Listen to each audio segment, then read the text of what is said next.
তো বন্ধুরা, আজকে আমি সর্বপ্রথম তাই আমগুলোকে ধুয়ে নিচ্ছি। ধুয়ে নেওয়া শেষ। তারপর আমি আমগুলোকে কেটে নেব। মাথা আগাটাও কেটে নেব, পিলার দিয়ে ছিলে নেব। তারপর আমি মাঝখান দিয়ে 2 ভাগ করে স্লাইস মোতাবেক কেটে নেব, যাতে কুচি করতে সমস্যা হয়। তুমি আমার ভিডিও দেখলেই বুঝতে পারবে। তো দেখলে আমি কুচি করে নিয়েছি এবং কাঁচামরিচগুলো এবং পুদিনা পাতাগুলো ধুয়ে নিয়ে এসেছি। ছাদেই পাওয়া যায় এগুলো। আর তারপর আমি এগুলো কুচি করে নিয়েছি। তারপর ব্লেন্ডার এগুলো সব দিয়ে দিচ্ছি।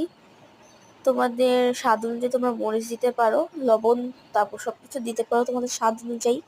পাপরিকা দিয়ে দিচ্ছি, লবণ দিয়ে দিচ্ছি 1 টেবিল চামচ, চিনি দিয়ে দিচ্ছি 1 টেবিল চামচ, পিঙ্ক সল্ট দিয়ে দিচ্ছি অল্প একটু।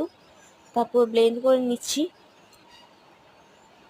তো আমরা এখানে 7-8 বার ব্লেন্ড করে নিয়েছি এবং এটার সাথে পানি মিক্স করেছি।